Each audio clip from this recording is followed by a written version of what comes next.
Beleza, então tá lá. Gravando, tá? Então, pessoal, esse conteúdo aqui já faz parte do nosso segundo bimestre, tá? Relevo. E o importante é vocês entenderem inicialmente o que significa o tal do relevo, tá? Se cortar alguma coisa aí com relação à câmera, vocês me avisem, tá? O relevo, o que ele é? Nada mais é do que a parte externa da superfície. Então, a casa que vocês estão agora, a casa que eu estou, a cidade de Cuiabá está sob o relevo. Tá? Então, o relevo nada mais é do que a camada externa da superfície terrestre, correto? Só que você vai ter o quê? A camada externa seca, que nós estamos nela agora, e tem a camada externa submarina, aquela que está debaixo dos oceanos. Então, você vai ter dois tipos de relevo. Oi? A imagem está cortada na metade. Beleza, é porque está gravando. E agora? Agora não. Ah, beleza. É porque está gravando e quando grava ele corta mesmo, tá? Mas entrem aí na hora que não aparecer a imagem. Agora eu minimizei e coloquei uma tela menor, tá? Agora não vai cortar. Mas se cortar ou se sair aí, vocês me avisam. Então, o que é o relevo? Então, essa parte externa da superfície. Então, você tem esses altos e baixos, esse desnível, né, da superfície, isso é relevo. Vocês estudam topografia e vocês já viram várias vezes o professor falando sobre o relevo. O relevo, então, ele pode ser duas formas. O terrestre, tá? Que é esse que vocês estão vendo agora, aqui, ó, é o relevo onde você vai ter a parte dos continentes, e depois nós vamos ver o relevo submarino. O relevo terrestre, ele tem uma série de denominações. Como assim denominações? De conceitos. Então você tem planalto, planície, montanha, escarpa, depressão, chapada, vale, serra, colina, monte, enfim, tem uma série de definições para o relevo terrestre. Essas 6 que estão aqui são as mais comuns. Tá? Planície é a parte mais baixa do relevo, mais plana. Planalto é a parte irregular do relevo, predomina a erosão. Ela é um pouco mais alta que a planície, né? A montanha é a parte do relevo mais acidentada, aquela que tem a maior declividade, tá? As maiores altitudes. A chapada é um planalto, mas tem um topo plano, semelhante a uma mesa, né? A Chapada dos Guimarães, no caso. As escarpas são as bordas dos planaltos, tá? Então, você vai lá no Mirante, lá na Chapada dos Guimarães, você está ali na borda do planalto, ali é uma escarpa. E a depressão, que é a forma de relevo aqui de Cuiabá. Cuiabá está no relevo de desnível, né? Um relevo rebaixado, e nós somos uma depressão. A depressão são duas, tá? Tem a depressão relativa e tem a absoluta, sendo que a nossa aqui é relativa. Como que é a relativa, professor? É aquela que está abaixo do nível do mar, desculpa, está abaixo do relevo próximo, mas acima do nível do mar. E tem aquela absoluta, que está abaixo do nível do mar. Então, o relevo, ele vai ser a cota zero do nível do mar. Acima do nível do mar, o relevo, ele é o quê? Terrestre, com exceção da depressão absoluta, que pode estar abaixo do nível do mar, só que está dentro do continente. E muita depressão, a maior parte delas são preenchidas por água, como é a depressão do Mar Morto. Ela está a 394 metros negativos, né, de altitude negativa, e é uma depressão, né, a depressão do Mar Morto, que é um dos principais exemplos de depressão no mundo. Tá? Então, Cuiabá, para início de aula, notem aí, coloca uma seta, né? Cuiabá, nós temos um relevo típico, que é a depressão relativa, rebaixada se comparada às regiões próximas, mas acima do nível do mar, tá? Acima do nível do mar. Tranquilo aí o conceito, pessoal? Então, depois vocês vão ler, vão todos os conceitos aí. Eu gosto de ilustrar os slides, que pela ilustração é bem mais fácil de você entender. Aqui tem outro exemplo, né, de relevo. Aí, se vocês observarem esse corte aqui, ó, você tem o nível do mar, e acima do nível do mar, é relevo terrestre. A exceção é a depressão absoluta, que está abaixo do nível do mar, mas muitas vezes preenchida de água ou não, tá? Também pode ser uma depressão absoluta seca também, tá? Então, geralmente, no litoral você tem a planície, geralmente a planície tem a parte mais baixa do relevo, predomina o processo de sedimentação, é uma área que recebe sedimentos. Aí, em segundo, você tem o planalto, que é uma área mais elevada, mais acidentada, nele predomina a erosão supera a sedimentação. Aí tem um exemplinho bem fácil, né? A depressão absoluta, ela está abaixo do planalto e abaixo da montanha, é esse buraco que está aí, só que ela está abaixo do nível do mar. Aí, se vocês observarem, do outro lado lá tem outra depressão, também é um buraco, né? Só que está o quê? Acima do nível do mar. correto? Então, a depressão absoluta da relativa, a diferença é que uma está abaixo do nível do mar, absoluta, e a outra está acima, é a relativa. É o relevo de Cuiabá, tá? Então, é o relevo de Cuiabá, a depressão relativa, tá? Por ser um relevo rebaixado, você vai ter o quê? Você vai ter uma coluna de ar maior, acúmulo maior de calor. Então, um dos motivos do calor em Cuiabá é o relevo rebaixado, diferentemente do Planalto que eu tenho na Chapada, é um terreno mais alto, né? E lá você vai ter uma circulação de vento maior, automaticamente temperatura mais baixa. Aí no meio tem a montanha. Se vocês observarem aqui, a montanha é o relevo que é o relevo mais acidentado de todos eles. É o que tem a maior altitude, tá? Para relevo eu vou usar o termo altitude. Vocês se lembram, né? Altitude é a distância vertical que eu tenho de um ponto qualquer até o nível do mar. Ela pode ser positiva acima ou negativa abaixo. Correto? Já no slide 4, pessoal, só tem 10 slides, tá? Bem tranquilo essa aula aqui. No slide 4, nós já temos lá os conceitos de relevo agora submarino. Então, se o relevo terrestre é aquele que está na parte seca, acima do nível do mar, com exceção da depressão absoluta, o relevo submarino é o contrário. O nome já diz, né? Está abaixo do nível do mar, na parte alagada. Oceanos, mares, né? Lá debaixo dele você vai ter terra também, vai ter a superfície, mas vai estar coberto de água. Então, o relevo submarino. Então, o terrestre nós vivemos, nós moramos, neles que estão continentes e ilhas, e o submarino é parte do relevo que está debaixo do nível da água, né, dos mares e oceanos. Tranquilo o conceito, né, pessoal? Bem fácil. Aqui, nesse slide, tem as 4 formas básicas de relevo, 5 formas básicas de relevo submarino. Plataforma continental, talude continental, bacia oceânica, dorsais oceânicas e fossas abissais. Tá? Então, são conceitos que muitas vezes vocês não viram, porque dentro do curso de vocês, né, no caso da agrimensura, vocês vão estudar o relevo terrestre.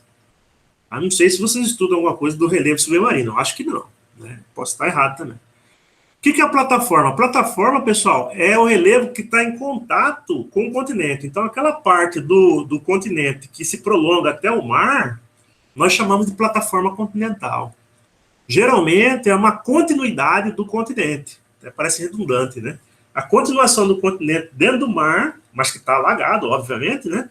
É a plataforma continental.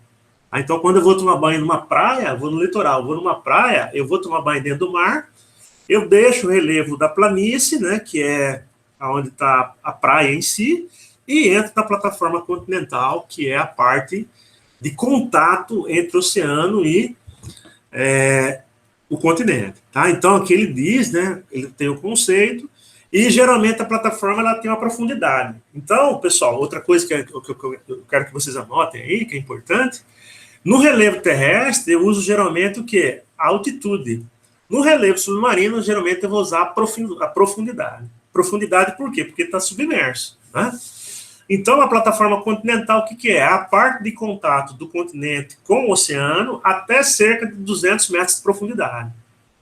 Então, dependendo da extensão, ela pode ter 2, 3, 4, 5, 10 quilômetros de extensão, porque ali o mar é raso. Mas se ela for um mar profundo, ela pode ter 20 metros só, depois já tem um declive, já tem 200 metros, acabou a plataforma. Certo? A importância da plataforma econômica para nós, né, é que nela você vai encontrar muito petróleo. Aqui no Brasil, 70% quase do petróleo extraído vem de alto mar. E aonde você extrai esse petróleo? Das plataformas continentais. A Petrobras, né, ela tem um know-how na exploração de petróleo em alto mar, não tem uma companhia que bata a Petrobras nesse sentido, né? E boa parte do petróleo nosso é encontrado nessa plataforma continental. Tá? A bacia de Campos, não sei se já ouviram falar, né? Ela se encontra na plataforma e tem o pré-sal, que é a maior riqueza do Brasil em termos de petróleo, também está dentro da plataforma continental. Só que tem uma camada de sal ali entre o relevo e o petróleo. Correto? Depois da plataforma tem um declive. Tá? Tem uma queda acentuada que praticamente inicia-se lá o alto mar, né? O mar. Esse declive recebe o nome de talude. É uma inclinação mais profunda que a plataforma, podendo atingir até 3.000 metros de profundidade. Então, você tem um relevo bem raso e, de repente, esse relevo tem um declive Esse declive nós chamamos de talude continental. Ele é o limite entre a plataforma e o restante do oceano. Chegou a 3 mil metros de profundidade, mais ou menos a média, né? Você tem lá o início das bacias. O que é a bacia, professor? É a bacia, semelhante a uma bacia mesmo, que você usa na sua casa aí para temperar alguma comida. A bacia é o fundo do mar. O assoalho do mar, o fundo do mar, são as bacias. Então, a bacia oceânica seria o quê? O relevo mais extenso mais extenso relevo submarino. De todos os relevos submarinos, o mais extenso dele é a bacia oceânica. Corresponde à maior superfície. A maior superfície se estende a partir do limite entre o talude até aproximadamente 5 mil metros de profundidade. É formado por extensas bacias. Então, a grande região do alto mar, nós chamamos de quê? De bacias oceânicas. Correto? Então, o relevo que predomina dentro dos oceanos são as bacias oceânicas, que nada mais é do que o assoalho submarino, né? O fundo do mar. Dorsal. A dorsal, pessoal, é quando você tem um choque de placas dentro do oceano. Essas placas têm um limite convergente, né? Elas colidem entre si, e aí dá origem a uma cadeia montanhosa dentro do mar. Então, essa dorsal é uma montanha submersa. Quando ela aflora, você vai ter o quê? A formação das ilhas. Quando são várias ilhas, você vai ter o quê? Um arquipélago. Então, arquipélago é esse conjunto de ilhas formadas por dorsais oceânicas ou abissais, né? São as grandes cordilheiras que acompanham, em certos casos, o contorno dos continentes. As dorsais encontram-se nos oceanos Atlântico, Índico e Pacífico, né? E apresentam altitudes que variam de 2 a 3 quilômetros acima do fundo oceânico. Emergindo, ela vai dar origem a ilhas e arquipélagos. Eu falei para vocês. Então, Fernando Noronha, o que é Fernando Noronha? É um arquipélago. Então, ele surgiu do contato de placas ali, só que ali o limite é divergente, não é o contato de separação, né? A África da América do Sul está separando, né? Então, esse limite divergente fez com que surgisse uma nova crosta, né? E automaticamente surgisse lá o arquipélago de Fernando Noronha, que é um derrame vulcânico, tá? Ali o vulcanismo aconteceu e automaticamente o acúmulo de magma originou o quê? O arquipélago de Fernando Noronha. E, por fim, nós temos os lugares mais profundos do oceano, ou seja, aqueles lugares que você vai ter menos conhecimento. Quanto mais profundo, maior a pressão dentro da água e menor a incidência da radiação. Então, a insolação lá embaixo é mínima, né? É escuridão total. Então, esses locais a grandes profundidades são chamados de fossas. Fossas continentais, fossas submarinas ou fossas abissais, tá?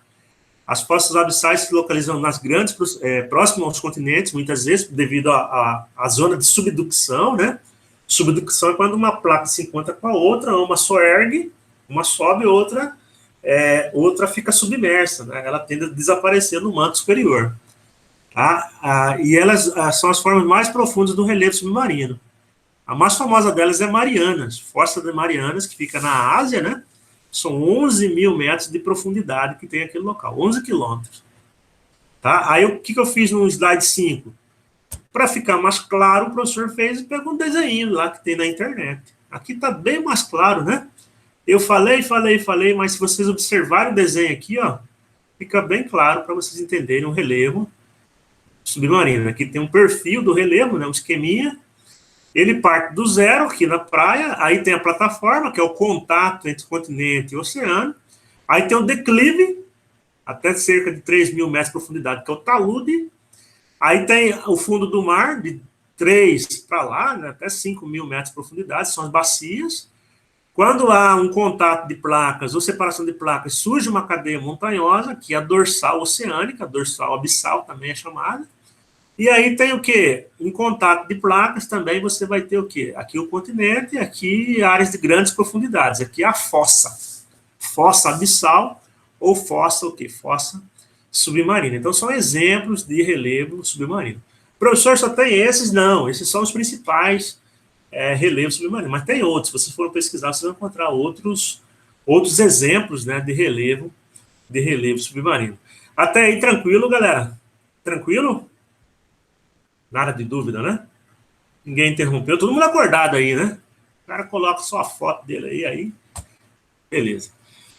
Voltando ao relevo terrestre, pessoal, só voltando agora ao relevo terrestre, para finalizar a aula, nós temos o quê?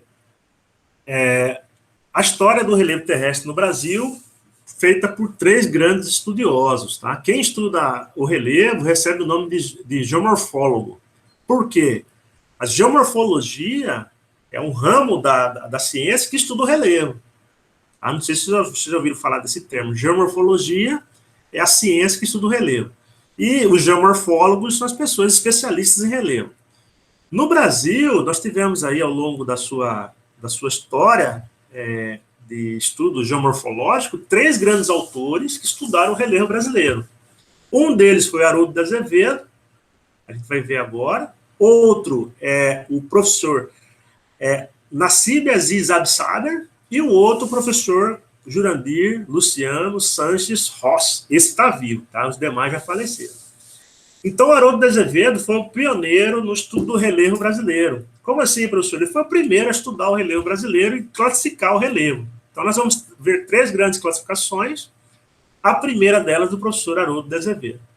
O que o Haroldo de Azevedo tinha de tecnologia quando ele fez esse estudo? Tinha nada. Ele tinha o quê?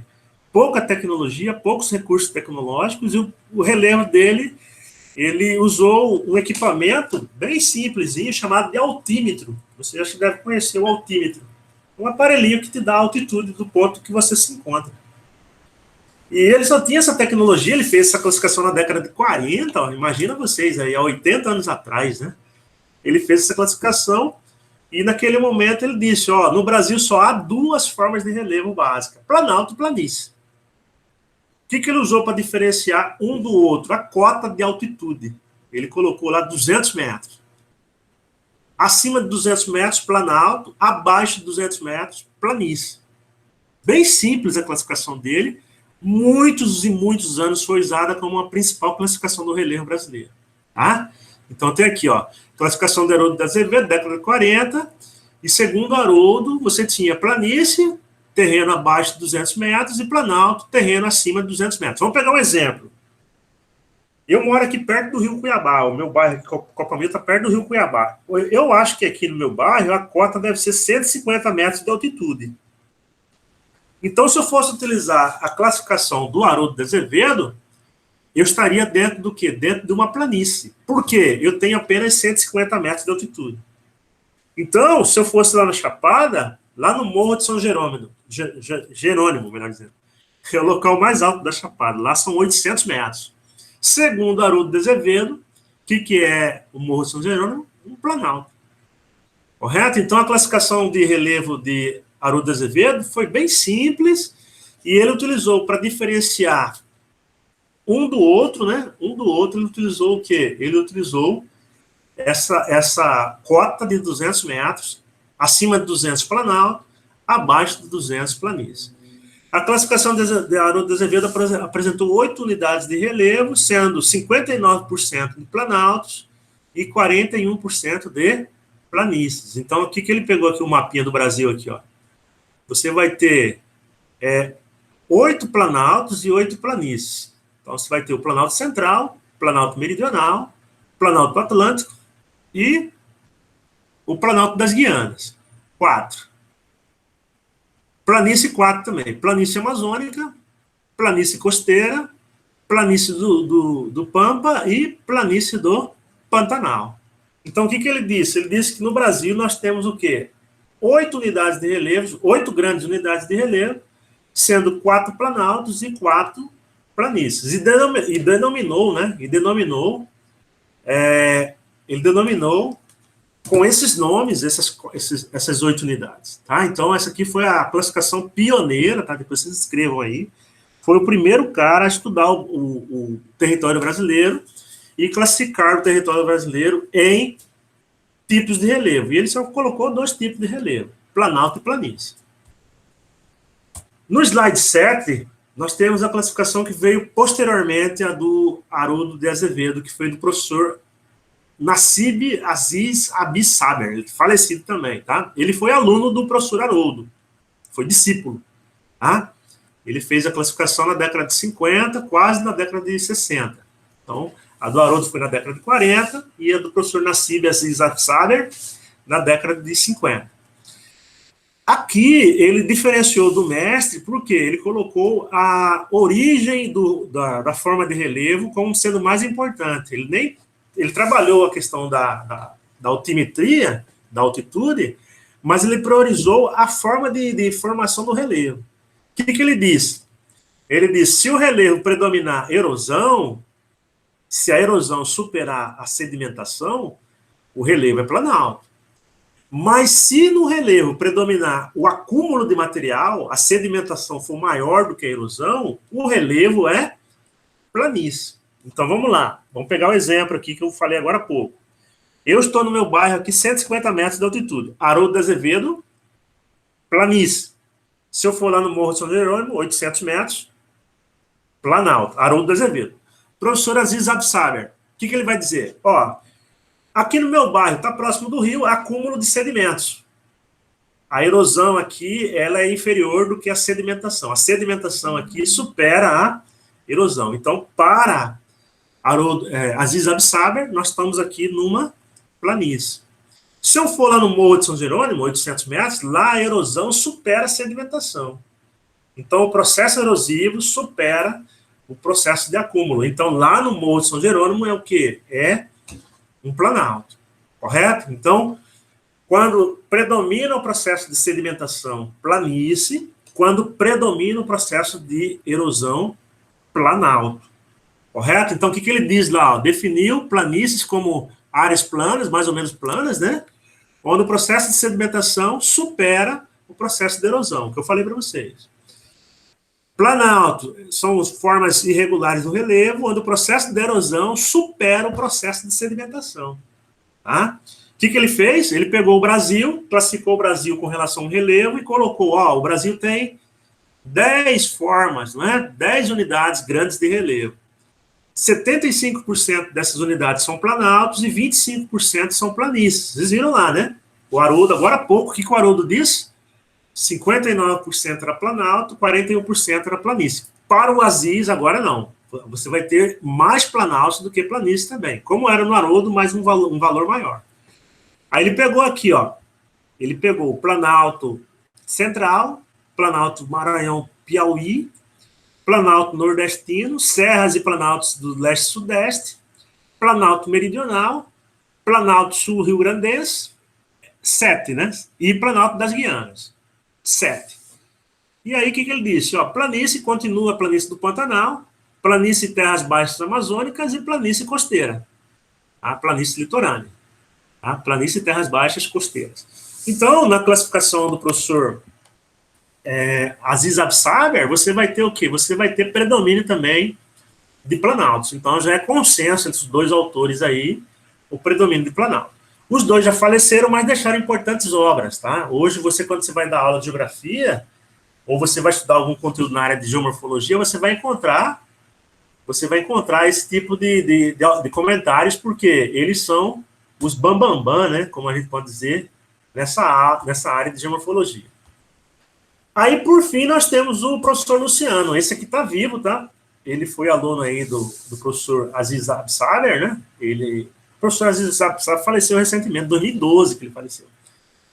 E o professor Luciano, Jurandir Luciano Sanches Ross, Jurandir Ross, né? Ele fez a última classificação do relevo que a gente mais usa hoje. Isso aqui que pode ser cobrado, Larissa, de vocês no Enem. Tá? Quando se fala de relevo no Enem, geralmente eles vão para a última classificação. Por quê? Ela é mais complexa, só que ela é mais completa. Por que ela é mais complexa? Porque ela detalhou uma riqueza maior do que as outras classificações. Por que ela detalhou mais, professor? Porque ela tinha mais recursos tecnológicos. Então, quanto mais tecnologia à disposição, imagens aéreas, imagens de satélites, fotos espaciais, enfim, né? Altimetria, georreferenciamento, quanto mais informações, melhor você detalha o relevo. Então, a classificação mais recente que nós temos é do professor Jurandir Ross, tá? Ele divulgou essa classificação aqui na década de 80, tá? 85, tem aqui a data mais precisa, né? Ele defendeu o trabalho dele, uma tese de doutorado na USP, Universidade de São Paulo, e ela foi aprovada e passou a ser a mais nova classificação do relevo brasileiro. O que ele usa? Ele mesclou o que trabalhou o Haroldo de Azevedo, que é a altitude, e ele mesclou o que usou o professor Aziz Absaber, a formação, o processo de formação. Ele pegou os dois e criou, né, ele criou uma nova classificação do relevo, utilizando tanto a altitude como o processo de formação. Só que aqui a grande inovação, tá, galera? Depois vocês anotem isso aqui, do professor Jurandir Ross, é que agora você não vai ter somente duas formas de relevo. Vocês viram, né? Haroldo de Azevedo, planalto e planície. Aziz Absaber, planalto e planície. Quando chega no professor Jurandir, ele vai ter planalto, planície, mas surge uma terceira forma. Eu falei lá no início da aula, que é a depressão. A depressão relativa, tá? Não é depressão psicológica, não. Então, essa depressão surge com uma nova forma de relevo, colocada por Jurandir. O professor, ela não existia? Existia. Só que outros autores consideravam a depressão ou planalto ou planície. O Jurandir não, separou, e aí surgiu o quê? Uma terceira forma de relevo com ele, que é a depressão relativa. O que ele diz lá? Ó? Então, ele utiliza processo geomorfológico para elaborar a sua classificação. E aqui ele não coloca, mas ele usa altitude também, tá? Eu vou falar para vocês sobre a altitude. Destaca 3 formas principais de relevo: planície, depressão e planalto, tá? Planície, depressão e planalto. E ele coloca lá uma definição bem fácil das 3. Planalto, sendo uma área irregular, com altitude acima de 300 metros. Então, o que ele diz aí? Ó? Você vai ter planalto, superfície irregular, só que a altitude supera 300 metros. Então, para ser planalto, tem que ter altitude acima de 300 metros, só que aí ele não coloca também, mas tem que predominar a erosão. Então, acima de 300 metros, predomina a erosão, planalto. Tá? Planície, uma superfície mais ou menos plana, não é tão acidentada, formada pelo acúmulo de materiais, acúmulo de sedimentos, uma área de sedimentação. Tá? Ele não coloca aqui, mas se vocês forem pesquisar, a altitude da planície é até 100 metros. Então, o planalto tem que superar 300 metros, a planície não. A planície tem que ter no máximo 100 metros. Correto? E a depressão, que foi a grande contribuição, tá, pessoal? Se vocês forem cobrados no Enem lá o ano que vem, a grande contribuição do professor Jurandir Ross com relação à sua classificação, que ele coloca essa nova forma de relevo, que é a depressão. Superfície entre 100 e 500 metros de altitude, com a inclinação suave, mais plana que o planalto e formada por processo de erosão. Aí que está o problema. Você pode ter uma superfície acima de 300 metros e não saber se ela é um planalto ou se é uma depressão. A grande diferença é que a depressão aqui também não está bem definido, mas tem definições mais robustas, né? Que ela é um terreno rebaixado. Então, o que caracteriza uma depressão é o terreno rebaixado se comparado às áreas vizinhas. Vocês conhecem muito bem o apelido de Cuiabá, né? Cuiabá, Várzea Grande, Livramento, a gente chama isso aqui de quê? De Baixada Cuiabana. Por que é chamado de Baixada? Porque é um relevo rebaixado. Então, quando você vai viajar aqui para outras cidades fora de Cuiabá, sempre você vai atravessar uma serra. Por quê? Cuiabá está numa região rebaixada. Você vai para Rondonópolis, tem lá Serra de São Vicente. Você vai para Sinop, tem a Serra da Cachoeirada. Você vai para Cáceres, tem a Serra do Mangaval. Você vai para Tangará, tem a Serra de Tapirapuã. Você vai para Chapada, Campo Verde, você tem aí a Chapada para atravessar. Então, você vai sempre sair de um relevo mais baixo que Itacuiabá e atravessar serras, porque você vai uma superfície mais elevada. Tá certo? Então, depressão seria o quê? O relevo com uma superfície rebaixada se comparado às áreas próximas, entre 100 e 500 metros de altitude, que predomina o quê? O processo de erosão. Tá? Então, vamos fechar. Já que eu falei os exemplos dos outros autores, vou fechar com vocês. Eu moro aqui a 150 metros de altitude, aqui onde eu estou aqui dando essa aula para vocês. Aqui é uma região rebaixada, obviamente é uma região de depressão, e a altitude é 150. Só que aqui também predomina o quê? A erosão. segundo o Jurandir Rossi. Então, o relevo aqui, depressão, o nome do nosso relevo, depressão cuiabana. Lá no Morro de São Jerônimo, lá na Chapada, 800 metros, lá você vai estar acima dos 300, como diz aqui na definição, e lá predomina a erosão também. Então, depressão vai de 100 a 500. Se lá está 800, lá não pode ser depressão. Então, lá vai ser o quê? Somente planalto, tá? Então, galera, é o seguinte, ó, os 3 autores, vocês viram aí, né, definiram apenas os 2 primeiros 2 formas de relevo e o último 3 formas de relevo. Então, é errado dizer que no Brasil nós temos montanhas, tá? A mídia fala, muita gente fala, mas vamos corrigir isso aí. A montanha que eles colocam aí, fulano foi numa montanha, vou subir a serra, chapada, o que é? É um planalto, tá? Erradamente, até por falta de conhecimento, as pessoas costumam falar montanha, mas o relevo brasileiro não tem montanhas, porque é um relevo muito velho. A Terra tem 4,6 bilhões de anos. O relevo brasileiro tem entre 2 e 3 bilhões. Então, devido à sua antiguidade, né, ele passou por um grande processo erosivo, as montanhas se transformaram em quê? Transformaram em planaltos. Correto? Então, os planaltos predominam no Brasil, inclusive o Jurandir Rossi coloca também, né, que você vai ter predomínio de planaltos no Brasil. Quase encerrando, tem aqui, ó, aqui tem a classificação geomorfológica do professor Jurandir Rossi, aí vocês podem ver que agora ele coloca o verde, depressão, o amarelo, planície, e o vermelho, planalto. E aí ele vai ter 28 unidades. Olha outra contribuição. Enquanto o Haroldo eram 8, o Jurandir eram 10, na classificação, do Aziz Absab eram 10, na classificação do Jurandir passam a ser o quê? 28 unidades. Correto? Então, você vai ter o quê? Você vai ter, se eu não me engano, são 12 planaltos, 12 depressões e 6 planícies. Ou seja, no Brasil, a maior parte do terreno é formado por planalto e depressões, e a menor parte do terreno brasileiro, do relevo brasileiro, é formado por planícies. Tá? Então, aqui, só para finalizar, nós temos, não sei se vocês conseguem observar daí, o 16 é a depressão do Miranda, aí tem a nossa aqui, é o 16, né? Depressão Cuiabana. Então, aqui tem no mapa de vocês, aqui, ó, esse 16 é o nosso relevo. Aí vocês podem ver que o 3 aqui é o Planalto Chapados Parecis, onde está a Chapados Guimarães. Tá certo? Então, aqui, os verdes são as depressões, muito planalto, muita planície. Na classificação do relevo de Jurandir Rossi, passa-se depressão.